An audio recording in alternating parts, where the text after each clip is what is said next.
Everyone, raise your hands high in the air. I want you to feel like you're holding up a boulder with your arms. You should feel the tension in your triceps as you do this. Now keep your hands up if you believe you have the intelligence and the creativity to lie effectively enough to fool your family and friends for one whole day.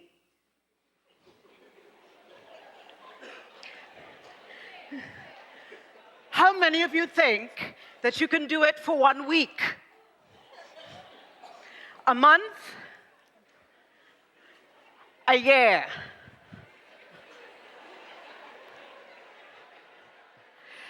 It felt good to put your arms down, didn't it?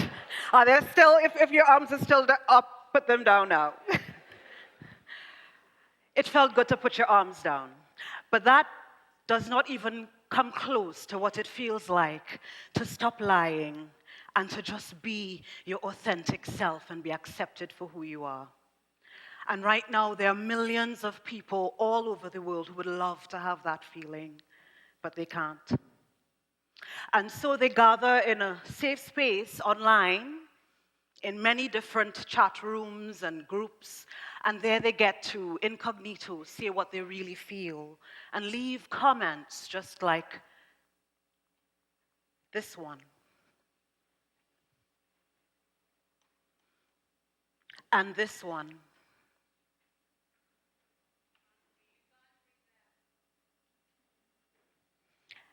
And this one.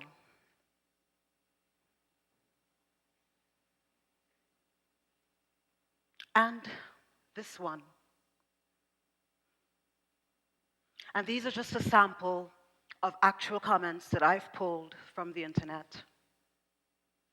When I was 15 years old, I put my arm down and admitted during Bible study, I don't want to be a Jehovah's Witness anymore. You see, I don't believe that a bunch of men at the head of a publishing corporation in Brooklyn speak directly to and exclusively for God.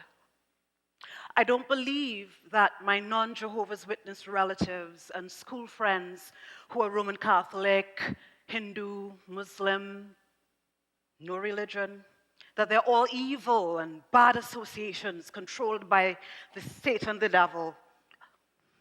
And yes, the kingdom melodies we sing at congregations, they're okay, but they're not that living vibration rooted deep within my Caribbean belly.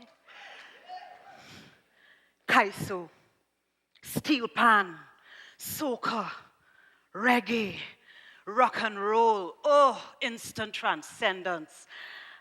And my biggest, darkest secret, boys are okay, but every single gut-wrenching, palm-sweating, poetry writing, love song listening crush I've ever had has been for a girl. And I know that I didn't choose this. I wasn't seduced by some predatory lesbian. I don't even know anybody like me who feels this way. So what the organization has to say about me is not true. This religion, it bores me and it suffocates me and it depresses me. And I'm not saying it doesn't work for you. I'm not saying that those in it are bad people, but can I please be exempt from having to follow it? The corrective treatment that I received was so severe that after 1 year of it, I attempted suicide. But there was a silver lining. You see, for the first time, a secular authority got involved, and my stepmother and father were forced, even though they did not want to let a psychiatrist see me. And it would be my first confirmation from an adult, educated and in power, outside the religion, that I was not a bad child. I was not being controlled by some evil force. And I was not crazy. No, what was crazy was the expectation that with enough literal applications of the rod of discipline, that with enough threats of humiliation and homelessness, that I would somehow summon up genuine devotion to a religion that I wasn't intellectually convinced was true and gave me scant emotional satisfaction. Rather than give me a respite from the religion, as recommended, my parents opted to put me on Prozac. And it did, for a while, provide some chemical nonchalance to my situation for a few more years. But no SSRI is strong enough or powerful enough to alter my brain chemistry to the point I would swear allegiance to the Watchtower and Bible Tract Society. So at 19, I was given the ultimatum: you get baptized at the next district convention, or you leave this house.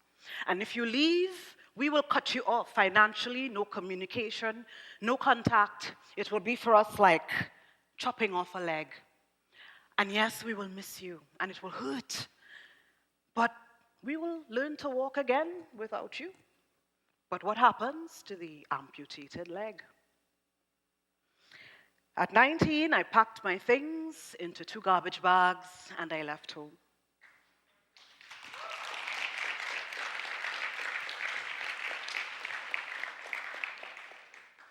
I am standing here today, 20 plus years later, Prozac free for just as long, knowing what it is to love and to be loved, not just because I received some stellar support systems.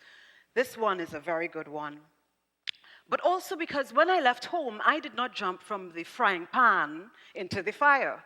You see, the wider Trinbagonian society I escaped to in the late 1990s, while far from perfect, still lived up to our national watchword of tolerance just enough so that little pockets of diversity were allowed to thrive. And I was fortunate enough to find those pockets. But a young person who is discarded by their family should not have to have attended a prestige school or work in the creative arts or live in West Port of Spain in order to find places where they will not be persecuted for their spiritual epigenetics. Hold up, I know I've lost some of you just there, okay? And for any atheists in the room, relax. Even Sam Harris is writing books about spirituality. And the late, great Christopher Hitchens, whose debates I absolutely love, especially the one he did with John Lennox, Is God Great? He mentioned something he called transcendence. You know, when your pause raise, when you get those serendipitous aha moments that just have profound meaning for you. These and many other experiences I classify as spiritual. And of course, for the scientists and the biologists in the room, you know that epigenetics are the reason why no 2 people are alike. In fact, not even identical twins are 100% identical. When the Human Genome Project was completed and the 25,000 genes mapped, people were so excited. Oh my goodness, we've just found the singular smoking guns for every single human trait. Nope, not so simple. You see, there are chemical markers, there are switches that respond to certain environments in utero and out of utero, behavior, diet, emotions, interactions can all alter the way the genes express themselves, resulting in infinite anatomical, endocrinal, and neurological paths that might manifest for us. Diversity is the natural setting. It's the default setting. And I believe that our spirituality and our spiritual experiences follow the same pattern, hence spiritual epigenetics. It is ridiculous to think that 7 billion people will all go about experiencing in the same way the ability to feel intellectually satisfied and inspired, to feel authentic and accepted in their own skin, and to feel purposeful and productive, to feel comforted and courageous in times of tragedy and fear, or to feel ethical and empathetic, even when it might be inconvenient to do so. There is no way that we will all go about achieving these ends in exactly the same way. It always amused me the way that Matthew chapter 7, verse 13 to 14 was used by Christian fundamentalists. Narrow is the path, and few are the ones finding it. Really? Well, why are we so focused on proselytizing and expanding our numbers and growing bigger and bigger and bigger? You know what? I think after 20 plus years of intellectual and spiritual exploration and searching, I think the path is narrow because it is wide enough just for you to walk. You are on that path on your own. No one else can walk that path for you. No one else can walk that path with you. Your path is unfolding in front of you as you walk it based on the trajectory and momentum of where you tread before. And it has its own color, its own texture, its own topography. And people may walk next to you on their own path. Their path may intersect yours, forming a vast and rich tapestry of humanity. Diversity is the default setting. And I could understand, I can, why people find it so difficult to walk that narrow path on their own, and why it's easier to just hop on board a convenient conveyor belt of conformity and catchphrases you can just regurgitate, and everything is already laid out for you. You don't have to make any tough decisions. Human beings, we have a problem with diversity. Carrots came in many, many different colors, and we decided, oh, let's make them all orange. Rivers flow in diverse widths, and we decide, let's force it to flow in a straight line, and don't talk about what we do to penises and to vulvas. It's one thing when we do it to things and to natural phenomena and to body parts, but when you do it to the human psyche, that is what makes people have to do this. And identity politics, it's very good at telling people, girl, put your arm down, claim your authentic label, fight for your label, be proud of your label. But it's not very good at helping us heal from the emotional wounds of not being validated by the people we love and care about the most. And nothing brings out that pain like when paths intersect. And the more diversity there is, the more chances you have of running into people who are going to trigger all of those hurts and all of those insecurities. Last year, my path intersected with those of a vast group of people from diverse backgrounds. A group of change makers from all parts of the world, facilitated by the USolve School of Empathic Leadership and Entrepreneurship.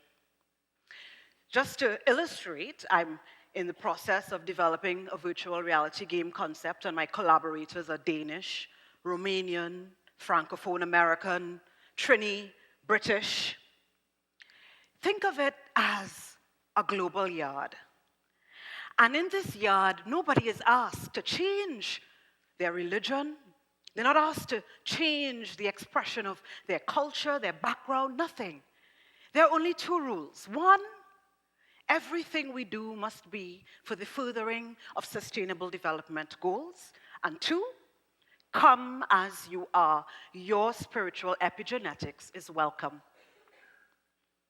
Of course, that makes for a lot of creativity. It does.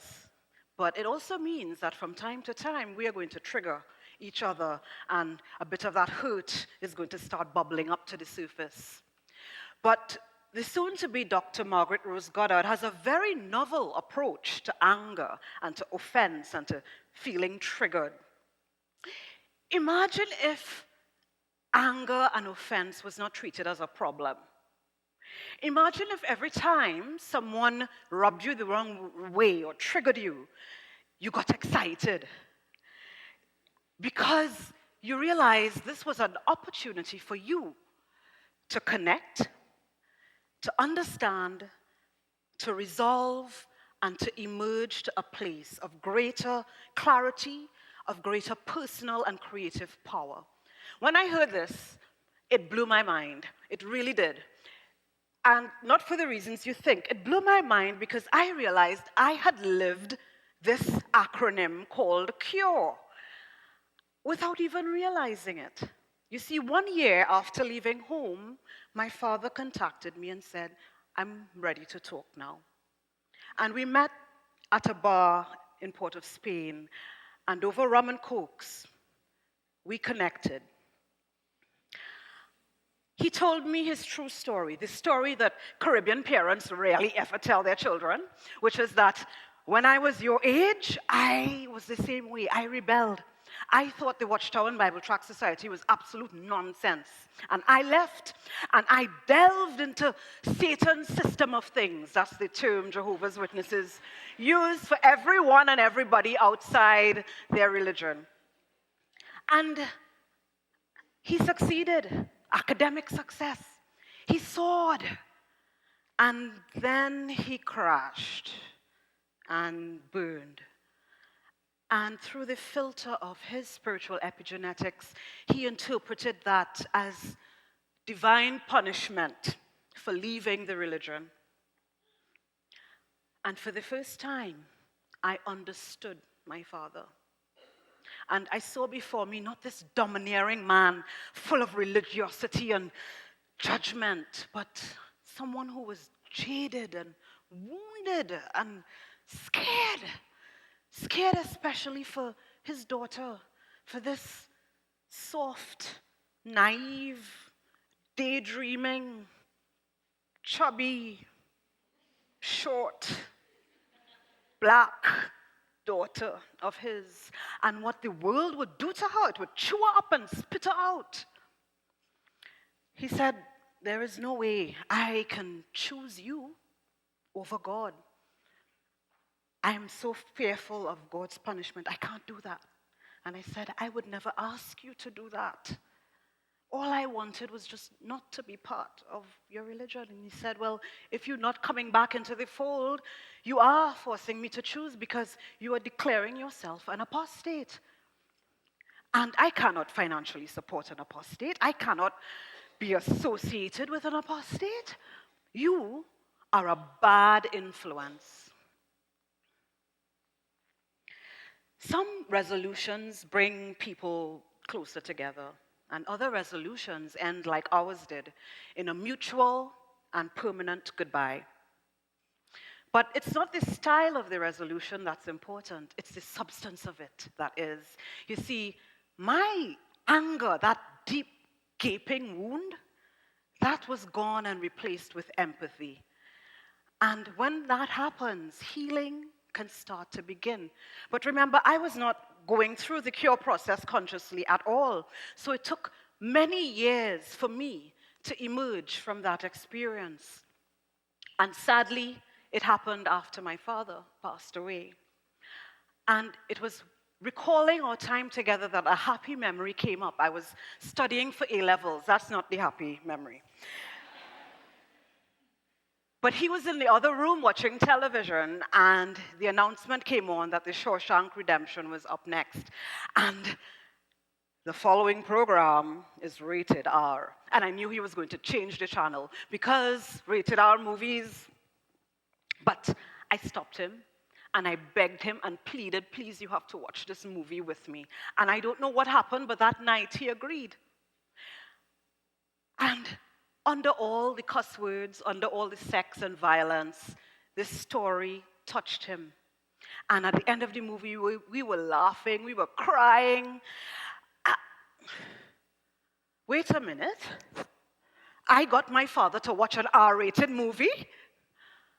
What he said that day at that bar was right. I am a bad influence. If you are in a high control religious group, I am the worst influence, because my spiritual epigenetics is the kind that will tell you, go ahead, read that forbidden book. Go ahead, watch that forbidden movie. Let's have this forbidden and dangerous conversation we're not supposed to have. Power. power. That is what emerging feels like. And it's a power I can only demonstrate by sharing with you what a human rights activist once told me. He said, Jessica, I don't know how you do it. How do you engage with these homophobic and anti-LGBT people with so much compassion and patience? And you must have the long suffering of Job. And I said, no, not really. Um, there is no long suffering because there is no suffering. I enjoy it. I do. I relish the opportunity to do what I do best and to walk my authentic path. And I am so excited that there is going to be diversity training informed by the cure process. Because if I came out of it unconsciously with so much power, imagine what future forward diversity training and conflict resolution will look like informed by the cure process. Because it is clear that diversity training cannot be about avoiding people's emotional landmines. It has to be about deactivating the emotional landmines. And if they should go off, taking that destructive power and transmuting it into something positive and collectively beneficial and creative for yourself or for others. Future forward diversity training cannot be about protecting ideologies. They have to be about protecting the space and the human rights laws that allow us to debate, discuss, condone or condemn or criticize or evolve the ideologies as we see fit, because they are there to serve us, not the other way around. Ideologies are replaceable, but you and your beautiful spiritual epigenetics, you are one of a kind. You are a limited edition. We will never, ever see the likes of any of you ever again. So what is the point of your existence if you do not show up authentically? Put your arm down